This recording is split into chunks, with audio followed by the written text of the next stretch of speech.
You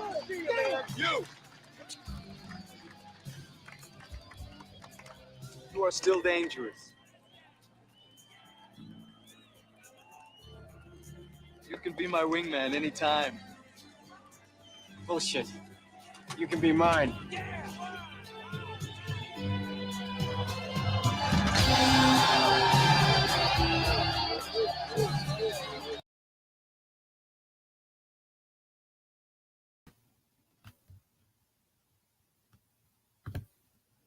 Welcome back to Orange Hat Reviews, everyone. Hope you're all having a wonderful day.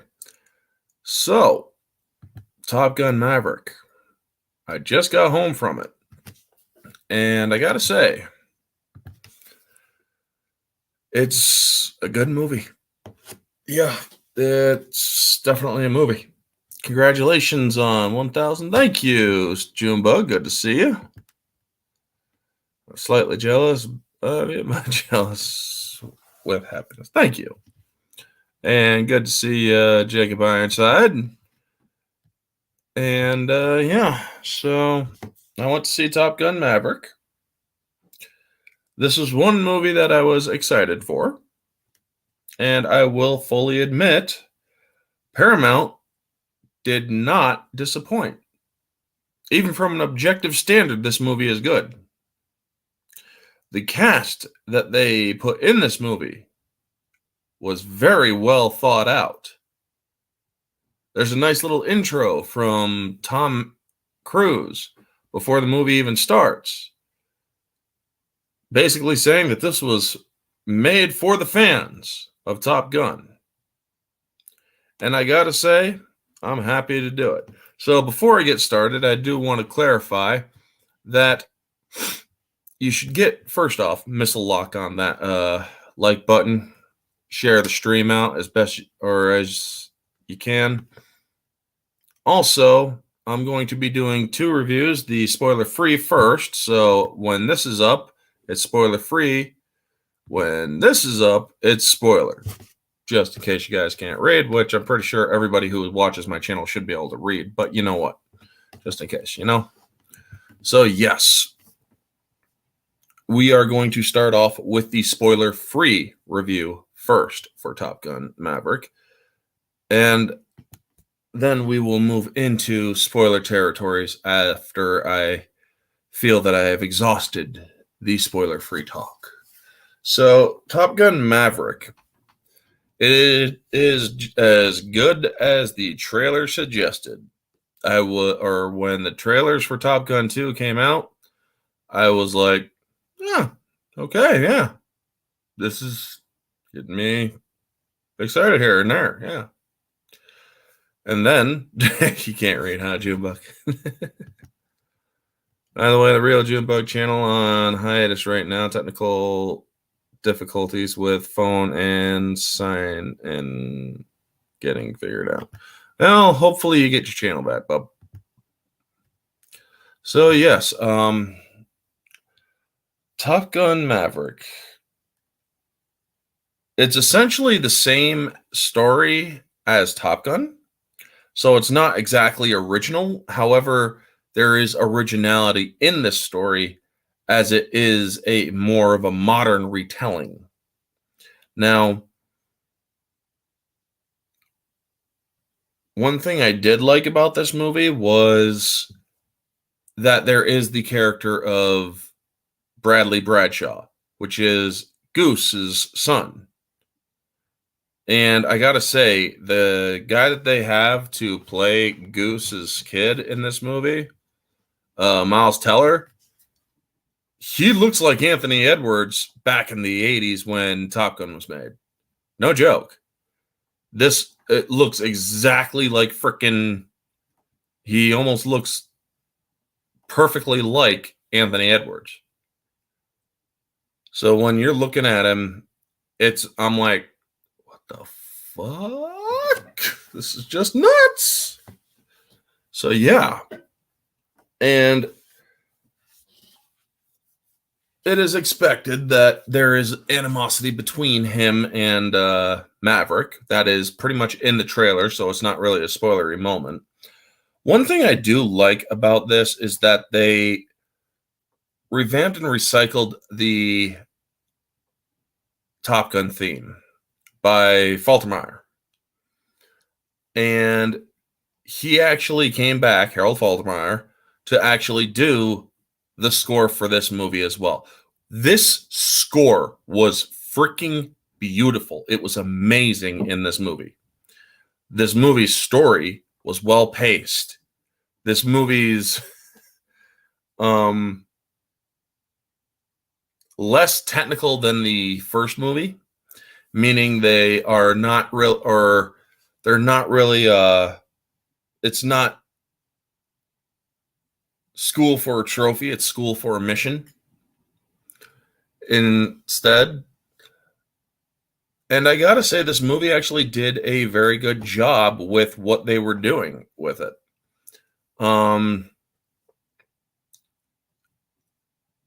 I love how they brought back an old character into this movie, Iceman. Val Kilmer did a very good job in this role as Iceman, as he did in the last one. However brief it is, because in this movie it is brief. He is in the movie for a brief time.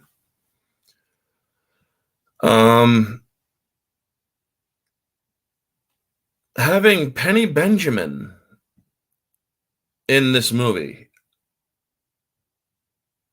Jennifer Connelly in this movie, I gotta say, that was good. I will also say, without spoiling too much, that this movie will have that scene for the ladies, shall we say. This movie gives you laughs, it gives you tears, it gives you worries. It's a roller coaster. And one of the cool things about this roller coaster is it did something that is rare in theaters for me nowadays. When I'm in theaters watching a movie, sometimes I will pick this up and check the time. Not once did I pick up my phone to check the time. Not once in this movie did I check that time. Because honestly, this movie was that good. It kept my attention on the screen. It kept me completely focused.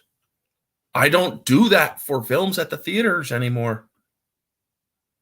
And that is why mostly movies will get a 9 out of 10 when it comes to moviegoer from me, especially from the theater. This movie blew away the 10 out of 10. It is more like a freaking 1,000 out of 10 moviegoer review. This movie was perfectly done, in my opinion. Objectively, however, there are a couple of things that could have been done better. I really do like how this movie told the story of Maverick in his life 30 years or 36 years later. Maverick is no longer flying. Well, he's flying, but he's not in the Navy flying, you know? Val Kilmer, yeah, we will get into that during spoiler discussion, Jacob. But yes, one of the things I do like about this film is that they truly do pay homage to the first film in every respect. The story is so well done. The script, the writing, the directing, some of the acting could be a little bit better here and there. I mean, Hangman, the character who played, or the guy who plays Hangman, he just comes off as too pompous for the pompousness that he is in this movie. It's like that he can't decide to, or it's like, dude, you got to tone down your pompousness. Because believe it or not, if you pulled the shit in the Navy, you would have gotten your ass fucking thrown out.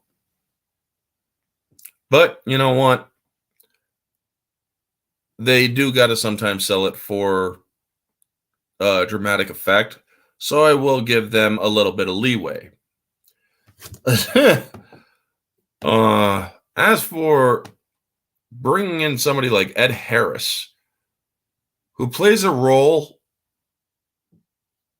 and a part of the story that does kind of wash out, you think it would be more of a you think it would actually be more what Ed Harris's character is in this movie for would be more involved in the story going forward, but for the most part it's not. You think that Ed Harris's character in this movie is going to present more of a problem for Maverick going forward, but no, it really doesn't. And it's like, then why introduce something like that, you know? This is the only real objective flaw that I found in the writing, is introducing this hearing a mosquito in my room. I hate mosquitoes. But anyway, injecting this part of into the writing and then having it completely over and done with, no longer even a worry later on in the film, barely even a mention later in the film, makes you wonder why they even had it. Because when you're doing something like this film, and when you're mentioning something that is indeed mentioned in this film, which is the point that I cannot state out loud until I get the spoilers, they basically, or you'd think it would be a more integral part of the plot going forward. However, it's not. So it's like, okay, this is not something that I would actually think is right. It's kind of odd, and that's the real only real gripe I have with this film.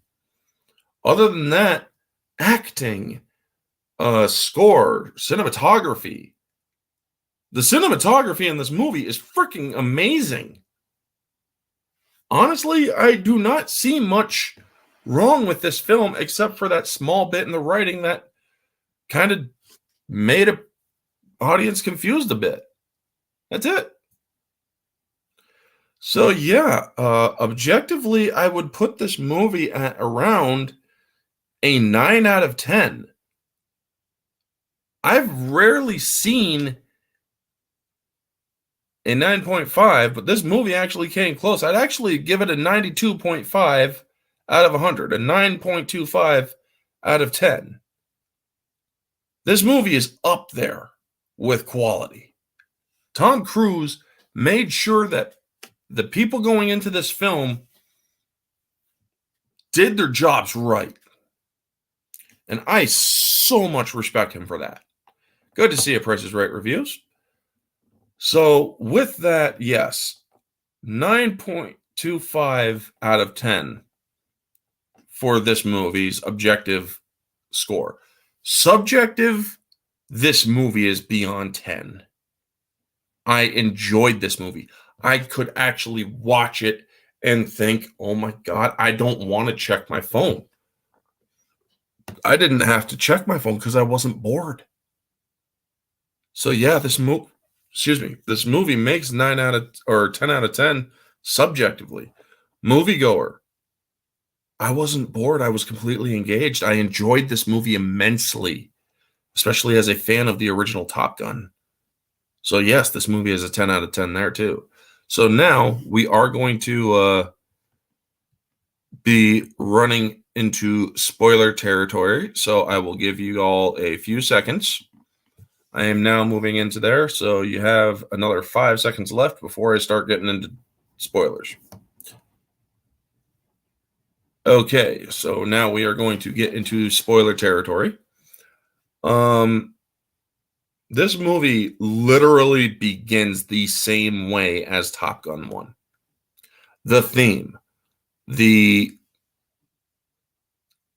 scroll, the font of the freaking credit or opening credits, the opening montage of how, or in 1969, the U.S. Navy, Air Force, and whatnot created a special training school for pilots. And then we get Top Gun and then Maverick underneath it. That's the only real difference. And you get back right into with Kenny Loggins' Danger Zone. I absolutely love that song. The only real bummer that I found at the end of this movie was that they didn't play the Righteous Brothers. It's like, even today, the Righteous Brothers would have been perfect. You know? So, yes, in the spoilers, Maverick's a test pilot, and he's planning on going Mach 9, but there's this rear admiral that wants to pull their funding so that they can fund his drone system, and they got to go Mach 10 or else no go at all.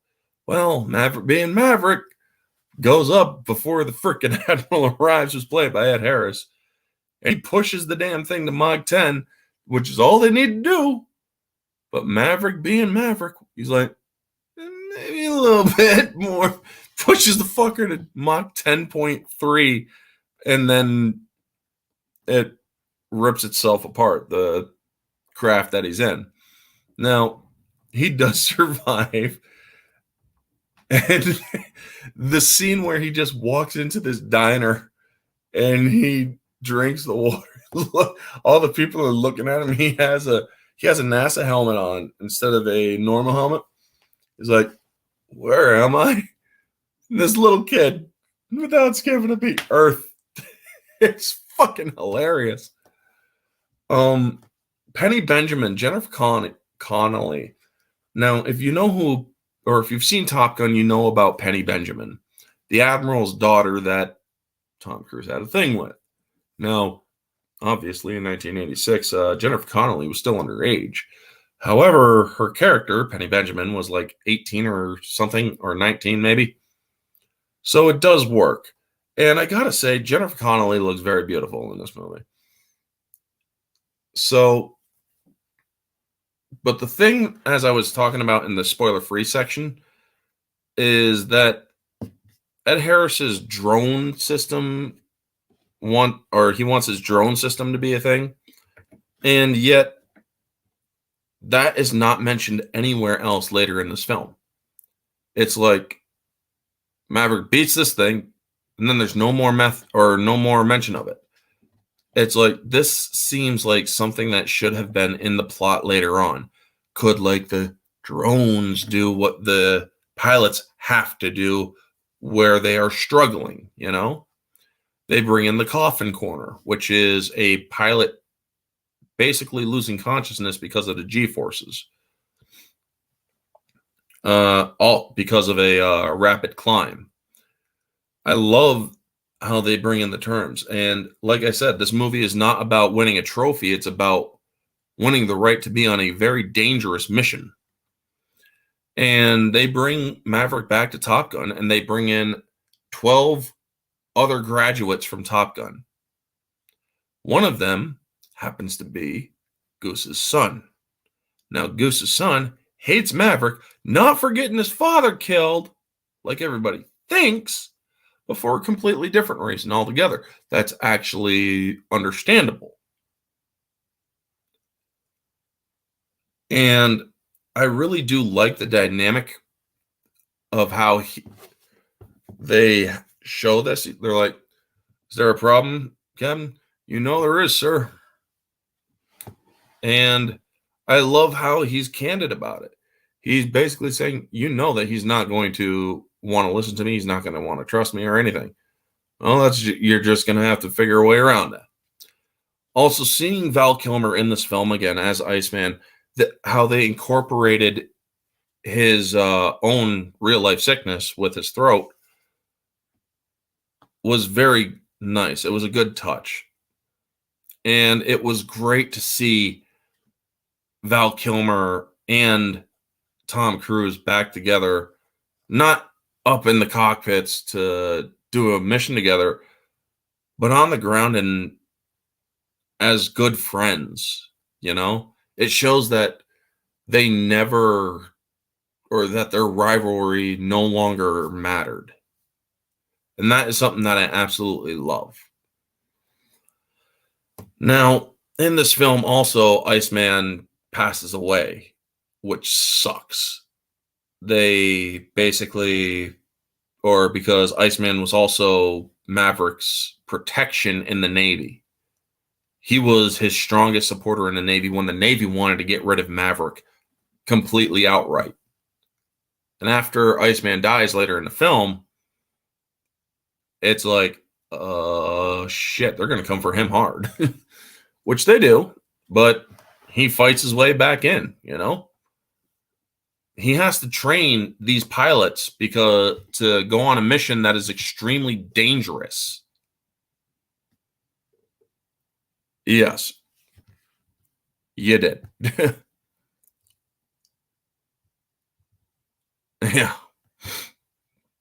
Take it easy, Ironside. Have a good night. But yes, this this movie is one that is so great because it shows all the hotshot ace or the hotshot pilots that graduated Top Gun, and then they're going up against one of the legends of Top Gun, which is Maverick, and he has to train them in F-18s because no other plane is crafted for this mission the way that an F-18 is. So yeah, Maverick has to train these kids to fly something that they are not used to, and he has to get back into the saddle with an F-18, and it's like he's flying circles around them when he's saying, okay, you know everything in this book. Well, he throws the manual away for the F-18. Your enemy knows it too. I'm going to teach you all what you think you know, but you don't really know. I'm going to test your limits. I'm going to push your limits, and then I'm going to see if you can rise above your limits. And you could just tell that Goose's kid is not going to take the sitting down. And so they make all these jokes and whatnot. And it's like, okay, these kids got skill, but Maverick's still flying circles around them. And the head instructor at Top Gun is telling Maverick, he's like, what are you trying to teach these kids? How to come home. I could teach them how to fly the mission and whatnot, but I also want to teach them how to come home. This mission, I don't want to lose anybody in this mission. Because this mission has where they got to weave through a canyon, go up and into a dipped mountain area, drop or laser lock a bomb or laser lock missiles. It's basically a Death Star trench run, except with a steep climb and a steep dive, and then a steep climb out again. And you're going to get hit with SAM sites, surface to air missiles, after your final climb. This movie shows the doubt that Goose has, how he likes to play it safe. Well, Goose's kid. Goose's kid is called Rooster. And he likes to play it safe when it comes to his flying, because he feels that if his father would have been safer, his father would still be alive. So yeah, he actually flies slower and not as fast. He doesn't push the bounds. So yeah, he goes slower and whatnot, but Maverick's trying to tell him, even though he won't listen, you can't think, you just gotta do. Don't think, just do. And I love how it's not Maverick, or basically Goose's kid is Maverick in this movie. He's basically Maverick from the original Top Gun movie. And I really do love the dynamic between Maverick and Rooster, which is Goose's son. I mean, there's also the funny things with Penny Benjamin, how he's rekindling that romance. And I do like that one scene where she has him sneak out and he falls out the window and he's supposed to be hiding and not getting caught. He stands up. Penny Benjamin's kid is right there. She's like, and he's like, she tells him, just don't break her heart again. It really is great. So I also like how they bring back one special moment, which is so important for Top Gun fans, is the return of the F-14.